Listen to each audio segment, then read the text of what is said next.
네, 오밤중에 뉴스 함께하고 계십니다. 네 번째 주제는요. 며칠 전 이 박찬대 원내대표가 그 교섭단체 대표 연설을 했던 내용, 바로 그 내용을 준비했습니다. 자, 박찬대 원내대표가 4년 중임제 개헌을 제기를 했습니다. 4년 중임제 개헌. 그러면서 윤석열의 임기 단축을 거론했어요. 사실상 윤석열 보고 물러나라는 것을 종용한 겁니다. 개헌을 하려면 국회 제적 3분의 2 찬성이 필요합니다. 8표가 여전히 모자라죠. 그런데 국힘 쪽 내부에 이 4년 중임제 개헌 플러스 윤석열의 조기 퇴진, 여기에 은근히 찬성하는 사람들이 있다 합니다. 실제로 공개적으로 그 비슷한 얘기를 한 사람도 있죠. 제가 좀 확인해 보기로는 드러내 놓지는 않고 있으나 국힘당 내부에서 이 4년 중임제 개헌을 놓고 자기들끼리 상당히 계산이 복잡하다고 합니다. 어떤 계산들을 하고 있는지 그 얘기를 제가 네 번째 주제로 준비해 봤습니다. 원래 이 얘기는 제가 어제 전해드리려고 했는데 시간 관계상 오늘 미뤘죠. 자, 박찬대 원내대표가 며칠 전에 교섭단체 대표 연설을 하면서 의료 대란을 대처하기 위한 여야 협의체를 만들자. 동시에 다음 지방선거 때, 그러니까 2026년입니다. 4년 중임제 개헌을 하고 그리고 대통령 선거를 하자라는 제안을 했습니다. 자, 저는 이 두 가지 제안이 딱 나오는 걸 보고 야, 묘수인데? 라고 했습니다.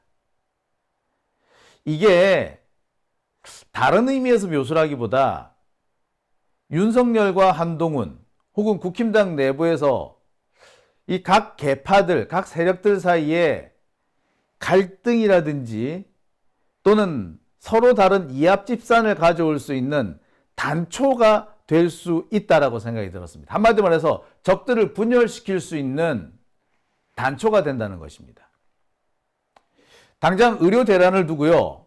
지금 한동훈이 윤석열하고 본격적으로 각을 세우기 시작을 했습니다. 어젠가요? 사실상 한동훈의 아바타, 한동훈의 대리인이라고 하는 최고위원이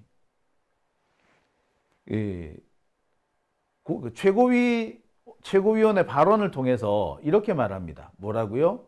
예, 보건복지부 장관을 보고 물러나라고 합니다. 한동훈은 그 얘기를 듣고도 뭐 별 얘기를 안 하죠. 사실상 선전포고를 한 거라도 다름없습니다.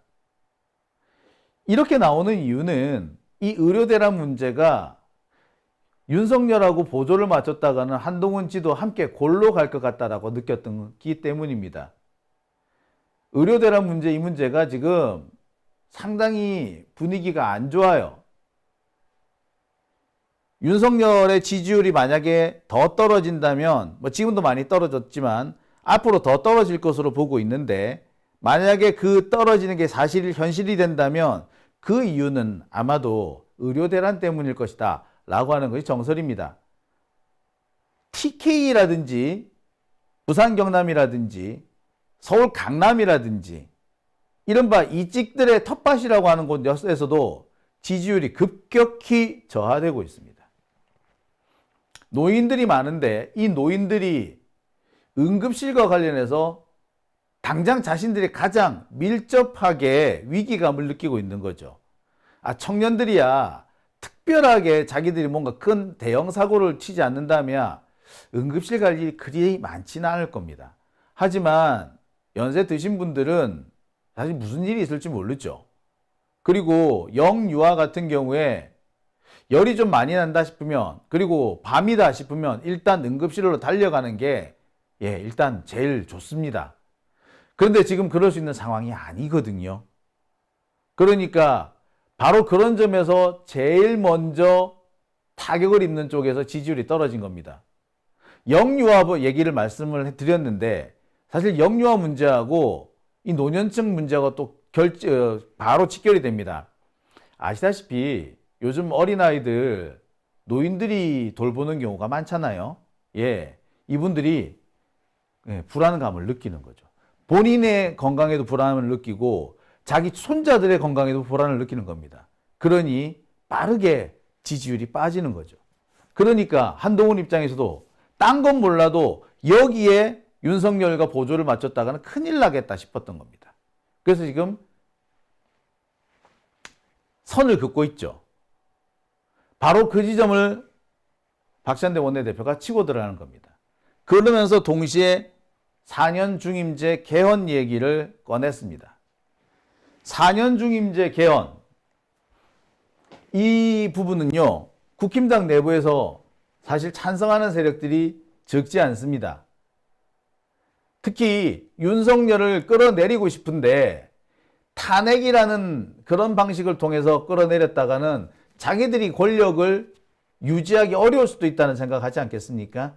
그러니 좀 부드럽게 연착륙을 시켜서 정권을 교체하게 되면은 자기들이 정권을 연장할 수 있다라고 생각을 하는 겁니다.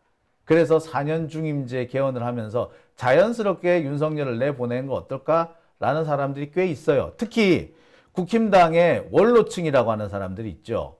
예, 그런 사람들이 이 부분에 관심을 많이 보인다고 합니다. 자, 그래서 그럴까요? 지금으로서는 박찬대 원내대표의 이 발언이 상당히 파장이 일고 있습니다. 겉으로는 대단히 조용한 것 같은데 지금 내부적으로는 갑론을박이 진행되고 있고요. 자기들끼리 계산 튕기는 추판할 소리가 멀리까지 들린다는 얘기까지도 있습니다. 자, 일단 박찬대 원내대표의 발언 내용 한번 보시겠습니다. 개헌도 속도를 내야 합니다. 87년 체제에 멈춰 있는 헌법을 시대에 맞게 고치자는 논의는 오래전부터 나왔지만 번번이 정치적 입장차를 좁히지 못한 채 정쟁화되며 불발되었습니다. 한꺼번에 바꾸는 것이 어렵다면 합의 가능한 것부터 순차적으로 바꿔가는 지혜를 발휘합시다. 5.18 정신 헌법 전문수록, 대통령 4년 중임제, 결선 투표제 도입은 합의 가능한 만큼 22대 국회에서 이것부터 개정합시다. 늦어도 내후년 지방선거 때까지 개헌을 완료할 수 있길 기대합니다.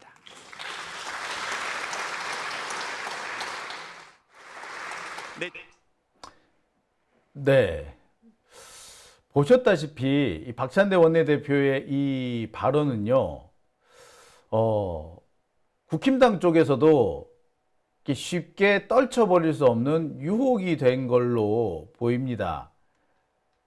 이게 이번이 처음 나온 게 아니죠, 개헌 얘기가. 사실 지난 5월 달에 조국 혁신당에서 이 개헌 얘기를 처음 했습니다. 당시에는 아예 임기 단축 개헌이란 말을 공개화했죠.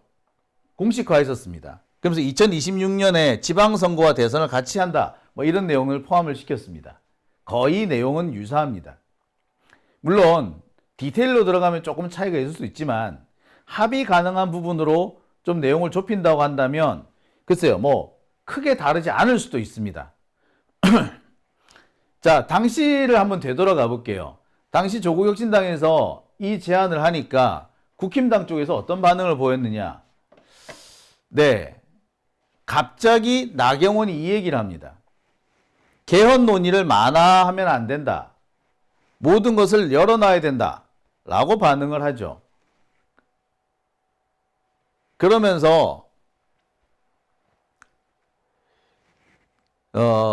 대통령 임기 단축 얘기도 하는 것으로 알고 있는데 결단이 필요한 부분이라 조심스럽지만 개헌 논의를 할 때는 모든 것을 열어놓고 논의해야 한다.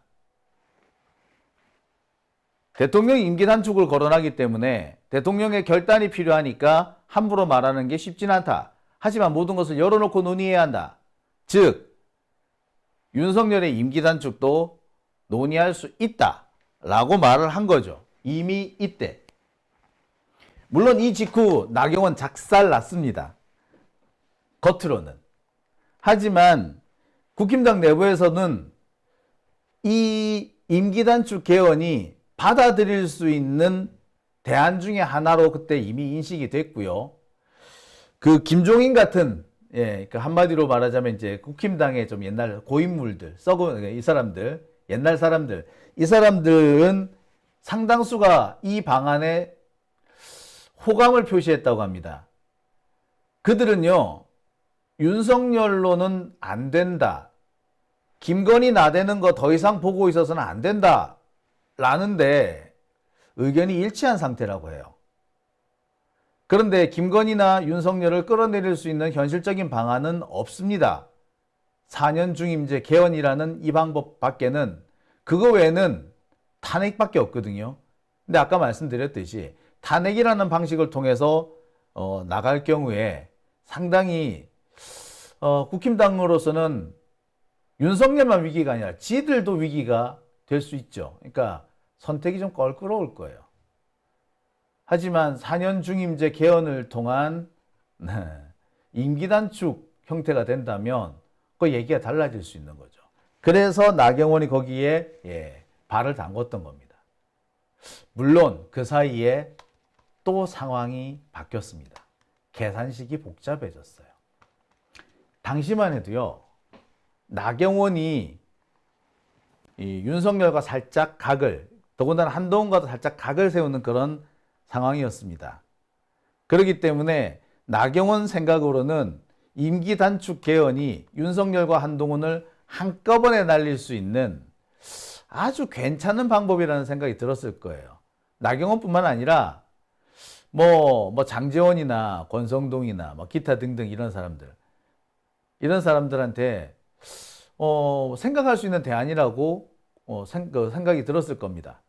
그런데 그 사이에 국힘당 내부의 역학관계가 변했습니다.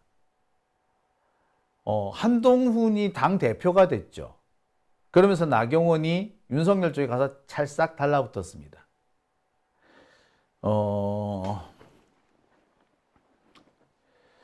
결과적으로 지금 나경원이 됐든 장제원이 됐든 권성동이 됐든 이들은 일단 윤석열과 편먹고 한동훈을 밀어내려는 이런 시스템을 지금 택하고 있습니다. 그렇기 때문에 5월 달과는 또 입장이 다를 거예요. 이번에 이 임기 단축 개헌에 슬그머니 이렇게 관심을 보이고 있는 것은 오히려 한동훈 쪽이라고 합니다.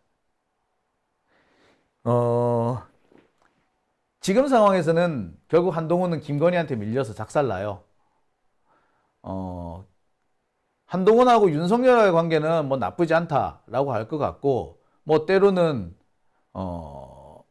약속 대련 같은 모습도 있겠으나 적어도 김건희하고의 관계는 그럴 수 있는 상황이 아닌 거겠죠.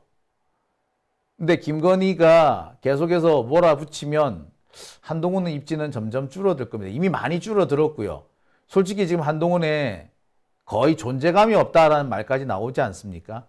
이런 상황을 타개할 수 있는 방법, 현실적으로 윤석열을 끌어내리는 방법 아니면 없어요. 그래서 거칠게 특검과 탄핵이라는 방식을 통해 거칠게 끌어내릴 것이냐, 아니면 개헌이라는 방식을 통해서 약간은 좀 우회적으로 좀 연착륙하는 방향으로 할 것이냐. 한동훈 입장에서는 오히려 더 선택해 볼 만한 가치가 있지 않겠습니까? 그러니까 국힘당 내부의 역할관계가 변화했다라는 거죠.